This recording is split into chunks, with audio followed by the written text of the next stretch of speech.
welcome back to our Mental Health Power Up series. Today, I am joined with my wonderful co-host, Matt. We are joined together. We are one. We are Tech Dog. One. Oh, and gosh. the wonderful, amazing Meghan. Thank you. Just quick story. We've had to reschedule Meghan a couple of times, and I appreciate her working with us on this and coming back because she has so much to tell us, and we are keen to hear, and we want you to share everything you can about yourself, what you do, and kind of just some tips on anxiety, because I know I deal with it a lot, and I think a lot of people deal with it, especially right now. But first and foremost, Meghan. So, hi. It's been a while since I've podcasted, so it's a thing. But my name is Meghan Rodriguez. I'm a licensed professional counselor in the state of Colorado. I have been practicing for... Sorry, that's my cat. I've been practicing for 5 years now. I am also a certified geek therapist, a certified therapeutic dungeon master, and... No, I'm just pretty awesome. No, you're awesome. You're a mom. You know what I mean? Yeah. That's incredible. No. And we're super excited that you're with Geek Therapeutics because we've been trying to cultivate a really good friendship with them. And I think we have. They're really amazing. So thank you again to Geek Therapeutics for sending so many people our way, because you guys have made up the bulk of the professionals that's come on to help us. But another question I wanted to get into, other than how amazing you are, is what made you decide to get into counseling? So kind of a short recap of what happened last time before we had to do all the rescheduling. Right. I originally wanted to be a teacher. When I hit high school, I changed my mind because, no offense to adolescents, I see plenty of them. They're mean. They can be. No filters at all. Yeah. Oh no. So I looked into it. I'm like, sure, I'll be a counselor. Tried to get into nursing school and then went back into counseling and just kind of stuck with it ever since. With anxiety and depression and general teen issues, but discovering self, discovering romance, things like all of the things I wanted to help people who kind of struggles with the same kind of thing. No, I think that's really incredible. I think you're the first person who's actually mentioned romance, and I think that's really cool, only because when we're in middle school or going into middle school or coming out of 4th grade, 5th grade, 6th grade, we start having those weird feelings that our hormones start going crazy, and there's nobody to talk to at school about any of that. You know what I mean? And so I think that's great, because sometimes you're just really embarrassed and you don't want to go home and tell mom and dad what you're thinking about or dealing with. Nope. In middle school, I don't know many people. I think I've talked to one person that was middle school was great. I'm everybody else, even if it was good, was middle school's the worst. Yeah. Especially when you're that young and early high school, when you start getting into your first relationships, anything bad that happens feels like the end of the world. And it's one of those situations where we're God. 14, we're going to be together forever. Right. And to some, that's the story, which is wonderful. But I am very guilty in not handling a lot of those situations when I was young very well. And I wish I had somebody like you, Meghan, to talk to about this in a professional way, to be here's why everything is not ending. This is okay. We'll figure things out. We're so dramatic at that age. I just started watching a show called Pen 15. But when you see it, have you started? Have you watched it? Oh my God, I'm this is so accurate. Yes, it's so accurate. Me and Jackie are watching it and I was oh my, I was so embarrassed because I know that's what I did, right? So if you guys, listeners, if you want to watch some cringe comedy, look up Pen 15. It looks like penis when you see the title, but it's really funny. It's so funny. And yeah, that was really what my life was like, which is why I'm saying it was so dramatic. And to think if those girls just had a counselor to talk through, it probably could have solved a lot of stuff. Right? But all right. Yeah, there's No, definitely things. please. No, I love that you've watched it because I just discovered it and I was like, "Oh my god." And just really quickly, guys, what's so funny is like the Tune Made characters are actually adults playing their 15-year-old selves, and everybody else in the school is actually a kid. It's slightly off-putting, but like really, really funny. So anyways, I'm sorry. I totally No. went off on a tangent there. But we are talking about like dealing with middle schoolers, and like I think a lot of that anxiety usually starts around that time as you're maturing and going through puberty. So what I would like to talk about and kind of get like some help and some healthy tips on are what are some of the signs of anxiety, and what are good ways to deal with it if you can't like just go to therapy for it or like just go to a counselor, you know? Yeah. So if counseling is definitely an option for sure, seek out a therapist. Like I know there's a lot of stigma around therapy in general because we're all Hmm. stuffy and old and have boring offices, but Hmm.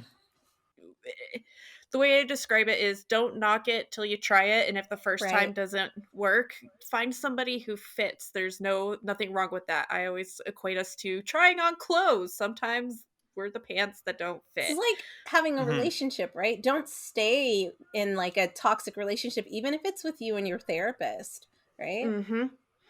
Oh yeah. Oh yeah. So then when it comes to like anxiety and stuff, I think it's such a big it's just such a big thing that it's really hard to pinpoint down what it is because most people don't want to be like, "Oh my gosh, I'm so anxious," because it feels like you're crawling out of your own skin sometimes. Yeah. Hmm. Um so a lot of the things that I see when it comes to anxiety is like stuff at home is not great, stuff at school is not great, and then things in life become too overwhelming because Yes. especially when I work with adults that are closer and closer to my age, like I'm 32. Um, we weren't prepared Hmm. for Boy.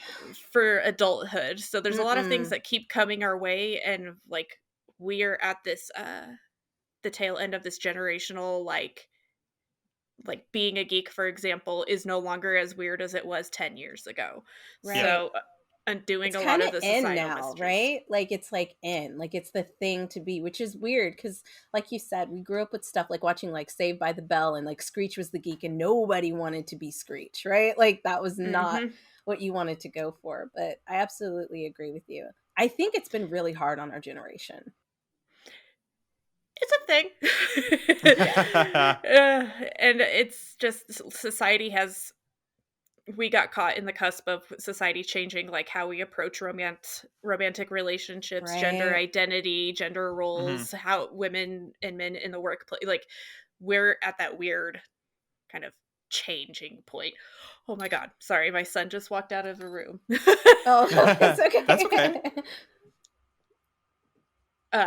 So yeah, with anxiety, there's a lot of things that we kind of go over that's basic. And one of the complaints that I get, especially from kids and newer clients that have been in therapy for a while, is they told me to breathe and that just doesn't work. I'm like, it's fair. It's not helpful when you're in the heat of the moment and somebody's going, you just need to take a deep breath because in that moment, there's nothing. You're on a roller Right. coaster. You're gone Yeah. for that moment.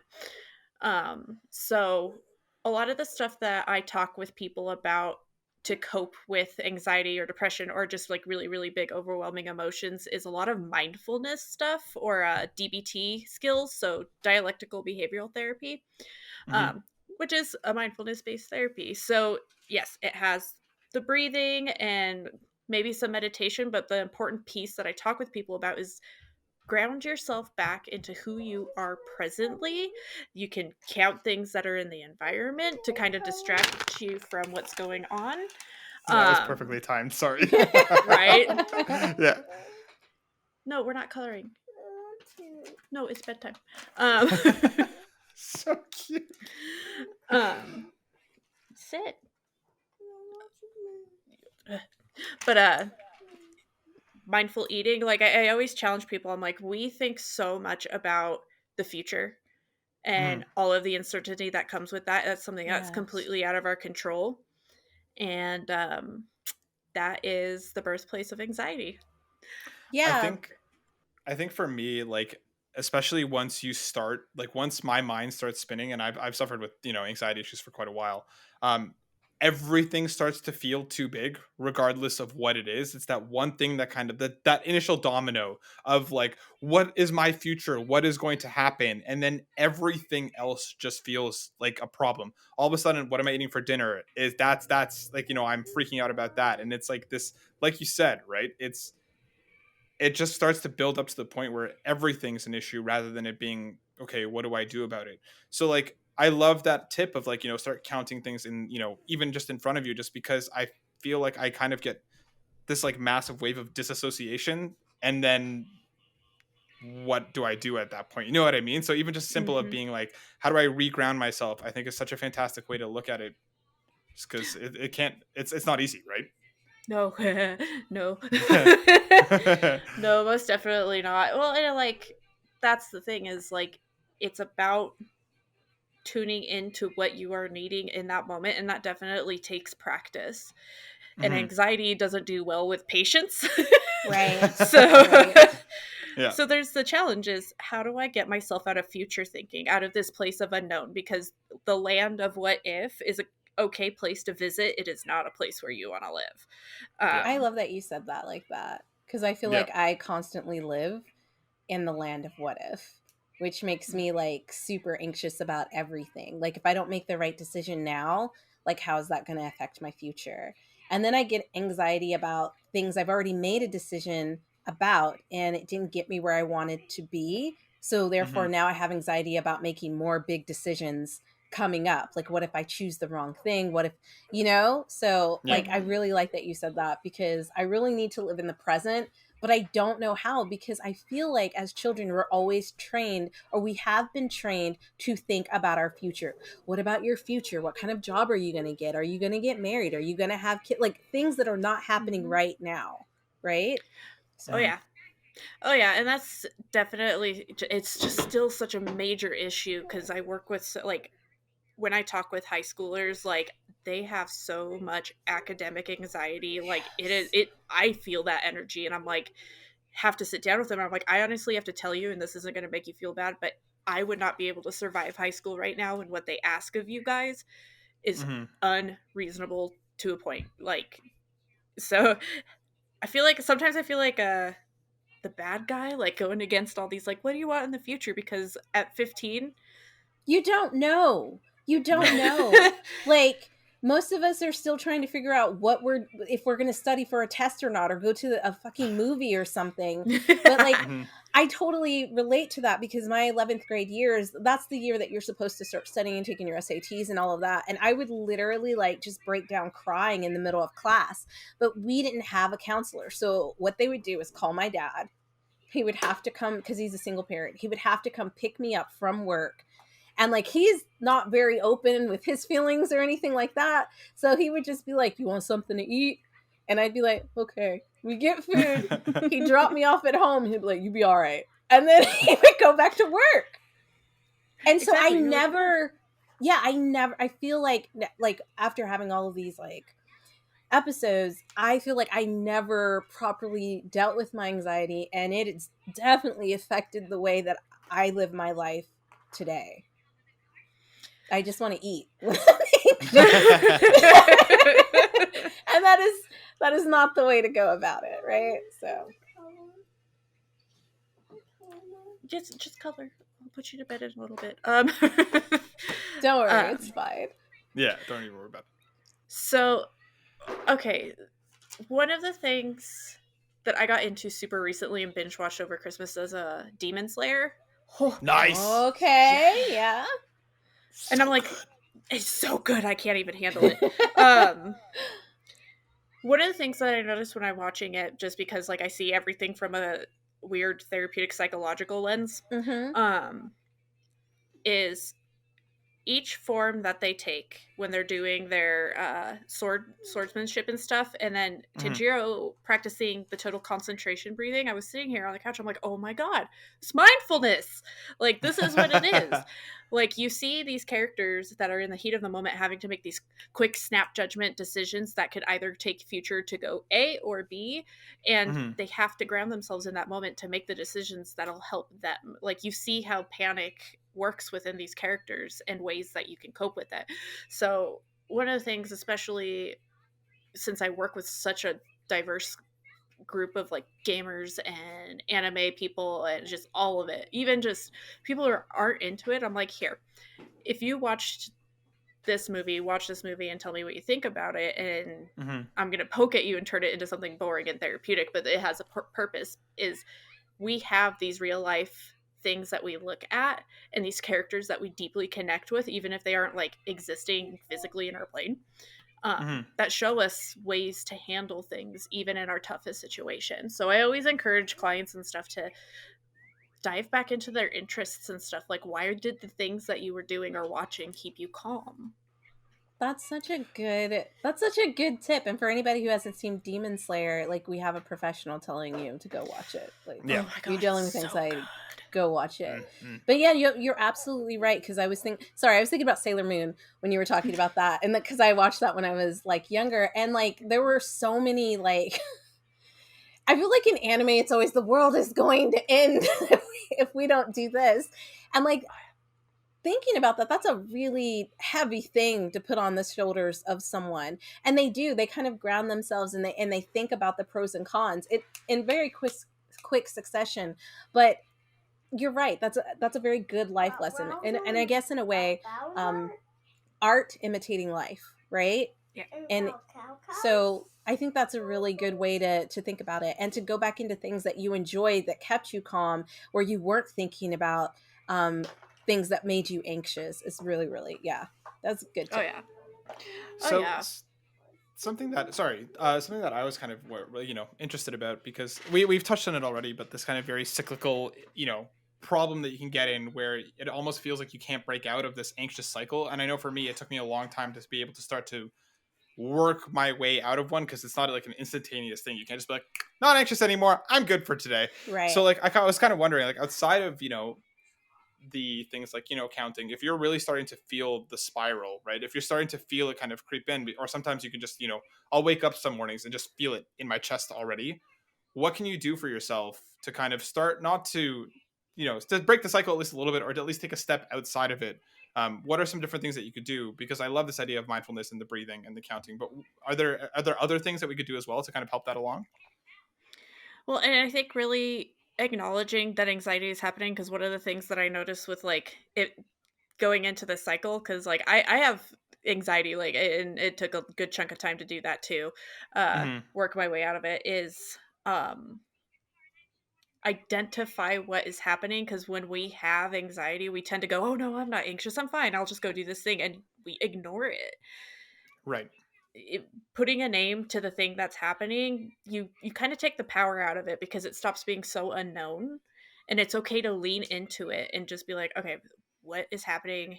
Why is this making me anxious? What do I need to do for myself? Do I need to take a mental health day? Do I need to have a, I call them scheduled panic attacks. People freak out when I tell them that. I'm like, there are times where we don't have the capacity to hold it all in, and it's okay to cry or scream Absolutely. or freak out. I think for me, once I it's almost at a point where you feel wrong for letting it out, at least for myself. Like I guess to the point where I'm like, why am I crying about this? Why am I upset about this? And then again, like I feel bad about it. But I think taking the step back to say, okay, it's fine that I'm doing this, because so often, especially growing up, it was, stop crying, don't worry about it. Stop crying, don't worry about it. Yeah. Stop crying, don't worry about it. So just being able to think about it like that is I think it's important. Yeah, and it's a hard frame of mind to like readjust it. And then the good news is that it's capable, you're capable of doing so. Like, nobody said that you can't. And Hmm. if it is upsetting, it is upsetting because it's upsetting. Like, you're human. And there's Yeah. Right. nothing wrong with being human I'm for the really most glad that part. you said that. No, I'm glad you said like that you're human, because like I think part of it is also acknowledging that you can't always control what you do when you're in that cycle of anxiety. So like relinquishing control and realizing that, like, you know what, I can't really explain why I'm feeling this way. I know it has to do with my anxiety, and just kind of writing it out.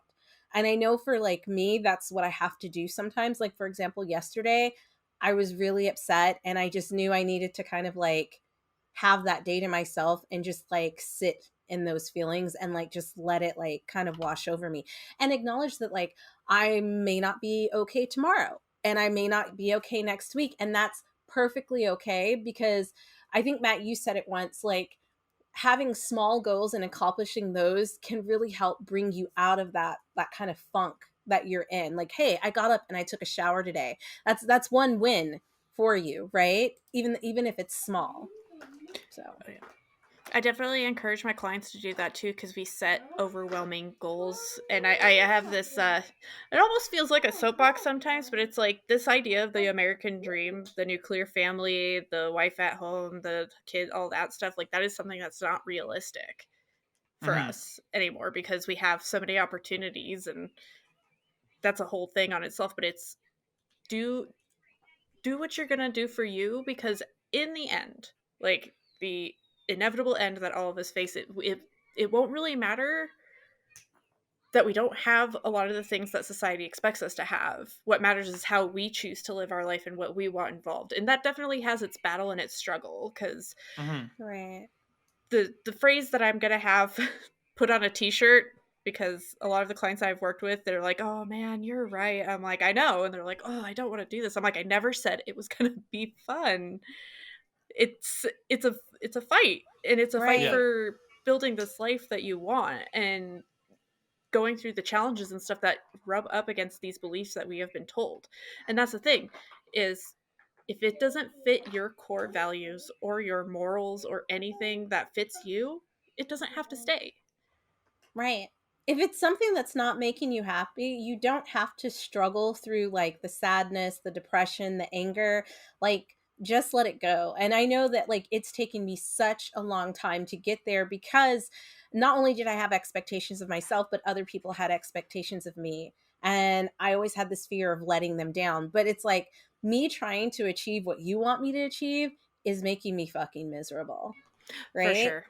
So I think like, and it's hard, especially growing up in the US. And I don't know if it's the same in Canada, but the idea that like you have to have this by a certain age and that by a certain Mm-hmm. age, and if you don't have it by that certain age, then you're doing something wrong, or like you failed. And I know that's really prevalent with Black women.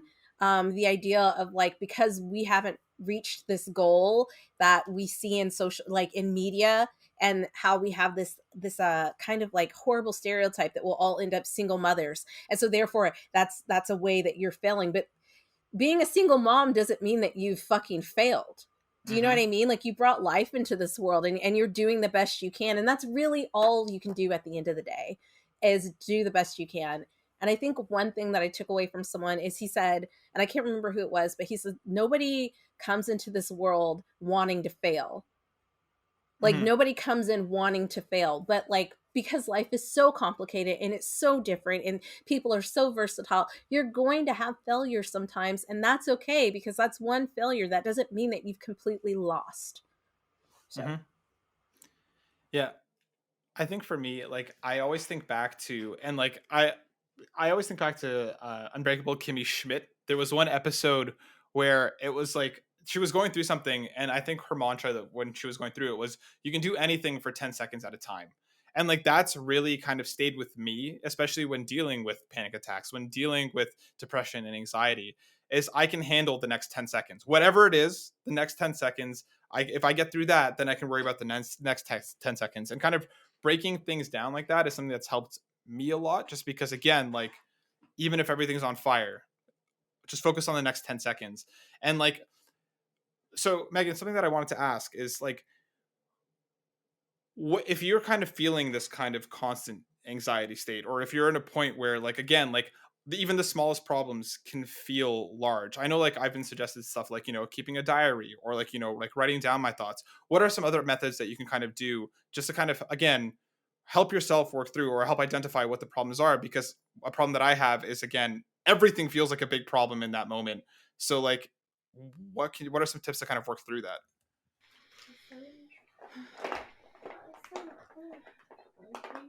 Definitely such an individual, because like, and when talking about all this, like everybody deals with everything individually, so this isn't just like a one size fit all thing. So just Of course, yeah. but I call it, I like to talk with people about this idea of chucking it in the fucking, what is it? Chuck it in the fuck it bucket and just do something different. Just I because love like sorry. That needs to be on a shirt.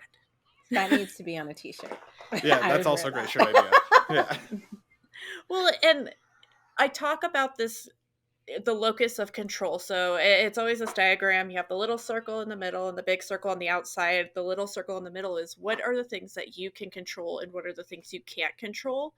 Mm-hmm. And working towards accepting the fact that 95% of what we experience in life, we do not have control over. So radical acceptance is accepting reality for what it is. You don't have to have a positive feeling about it. You don't have to have a negative feeling about it. It is what it is. Mm-hmm.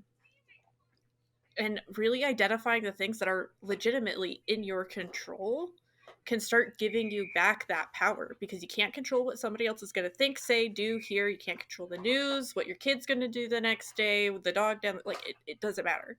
The mm-hmm. biggest thing is that the one thing you have total control over is your responses, your emotions, what you do, how you approach people. And that's where the true power with anxiety comes in, is overcoming the fact that control is kind of an illusion for the most part. You start defeating that beast, because control, I don't know, it's almost a myth, mostly a myth, but anxiety gives the illusion that we have control over things that we really don't. Absolutely. I think looking at adults, like growing up, you think they have everything under control, right? Because you don't see like those times that they don't have things under control. And then you're like, well, why am I like this at this age? And they seem to have it all together. So that's nobody has it all together. Okay. No. I'm just going to put that out there. Nobody has it all together. Yep.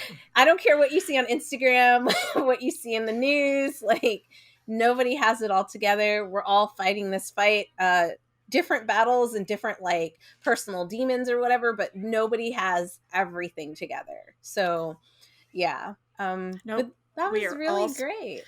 Well, we're all spicy disasters and it's okay. Yeah, it absolutely, I mean, like, it keeps things interesting, I guess, if you want to put a silver lining on it.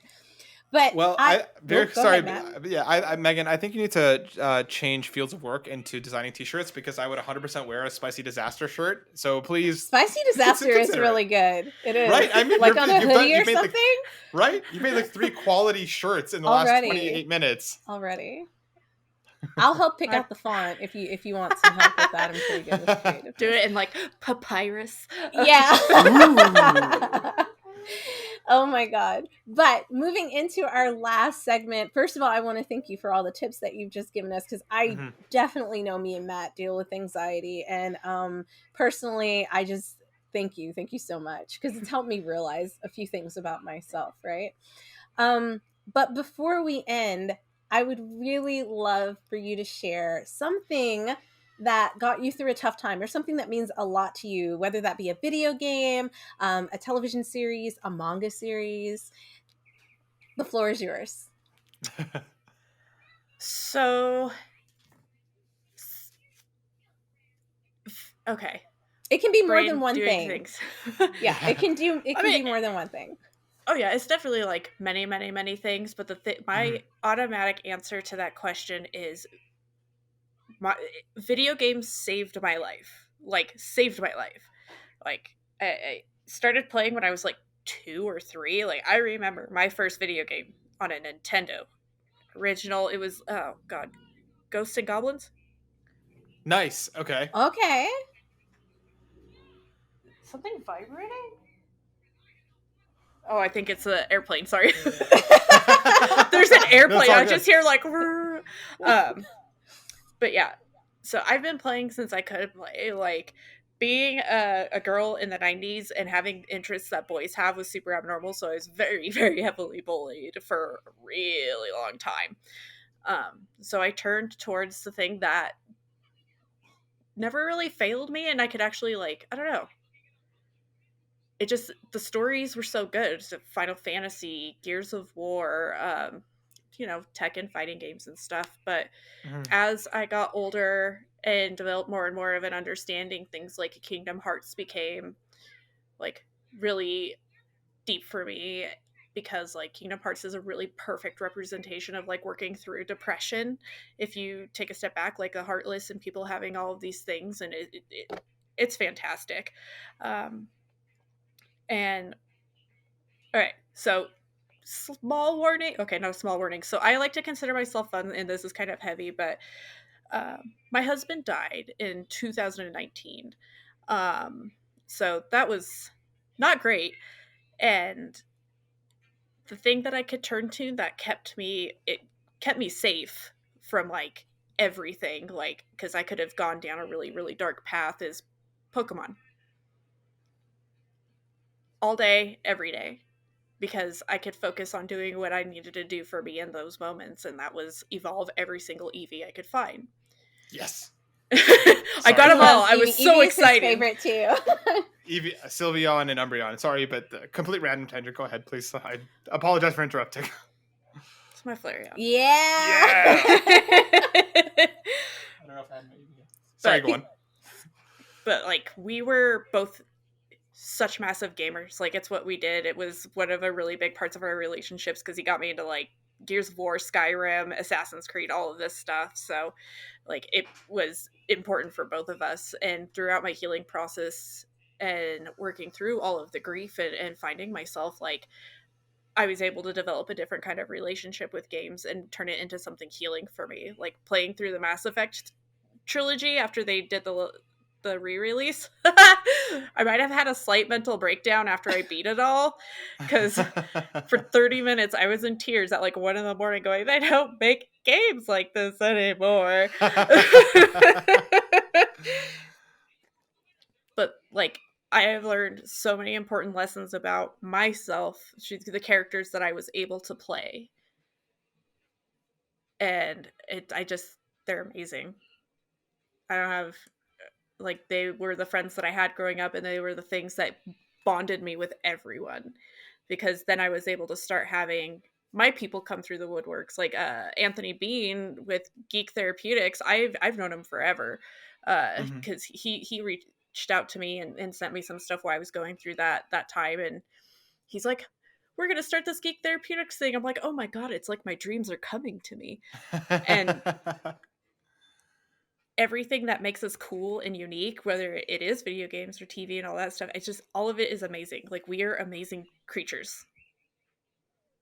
I love it. And so much of what we do, when we allow ourselves to re-engage with play and just be adults where it counts, like, how can you not flourish in that? That was beautifully said. That was amazing. And yeah, and I'm really sorry to hear that happened to you. And thank you for sharing that with us.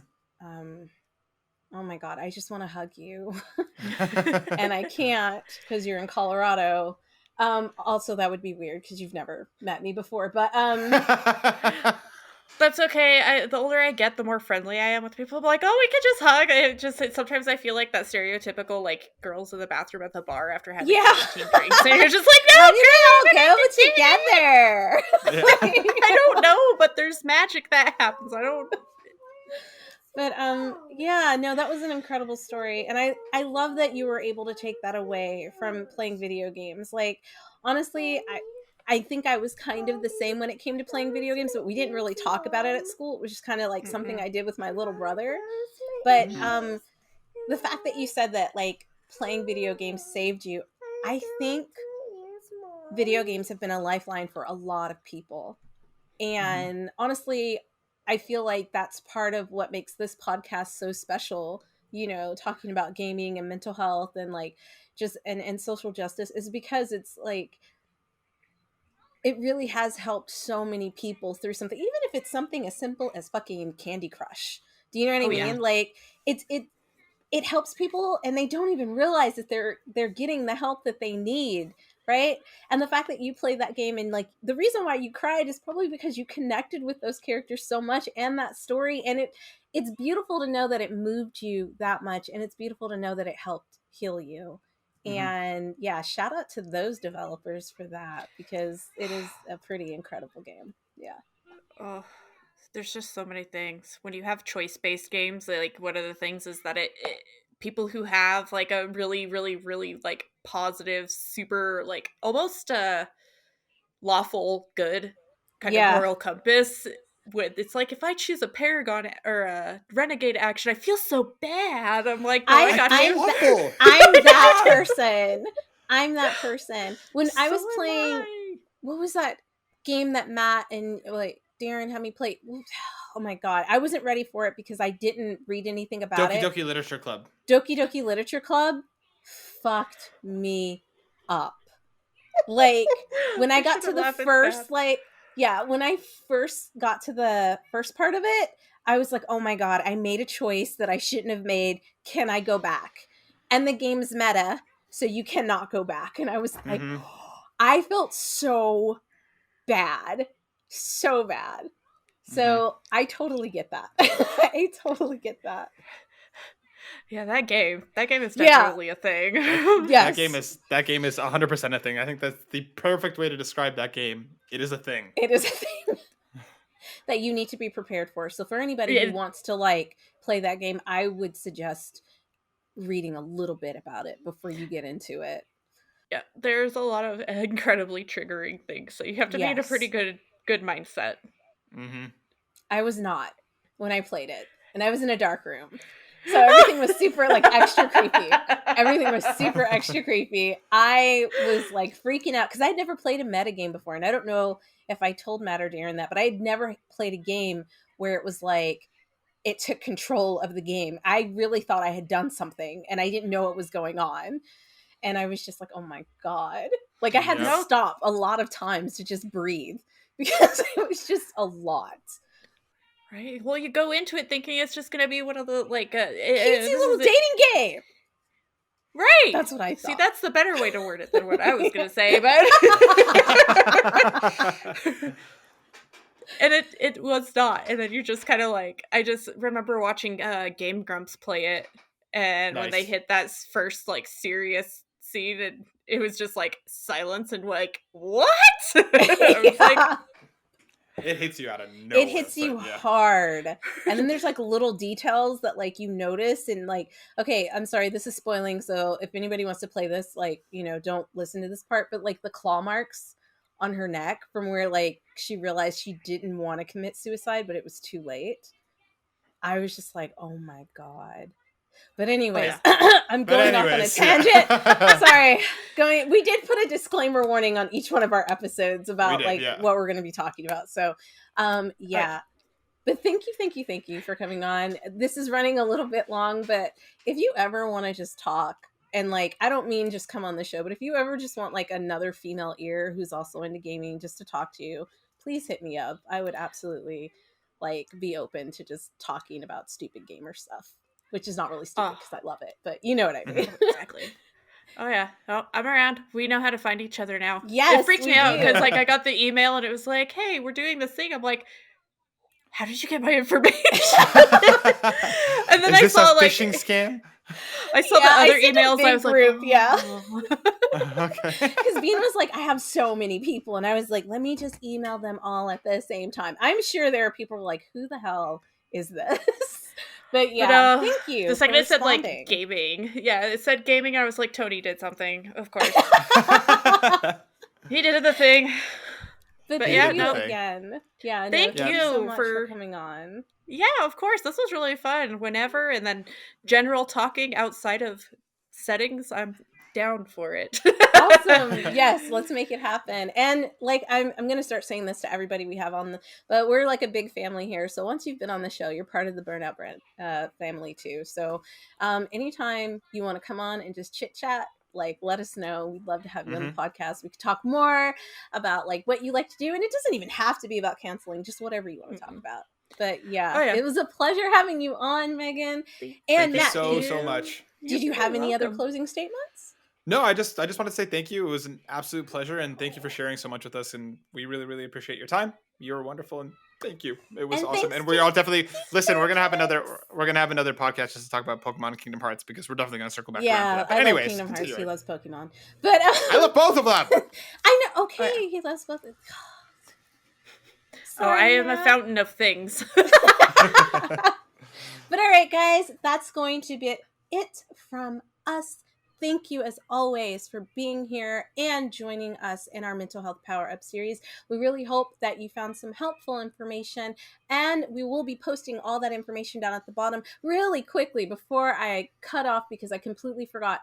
If anybody wanted to find more information about you or what you do specifically, Meghan, do you have any social media that you'd like to drop down?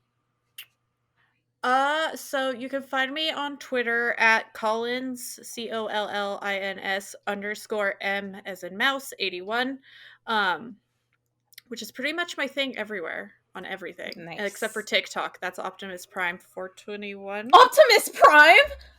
Oh my god. It's my gamer tattoo, and everybody's like, ha ha ha, not 420. I'm like, I don't think so. I know. I love it. I have the biggest crush on Hot Rod. We will talk later. Anyways, guys. That's gonna be it from us. Thanks again, Meghan. Thanks again, Geek Therapeutics. Thank you, Matt. And we will catch you guys on the flip side. Bye.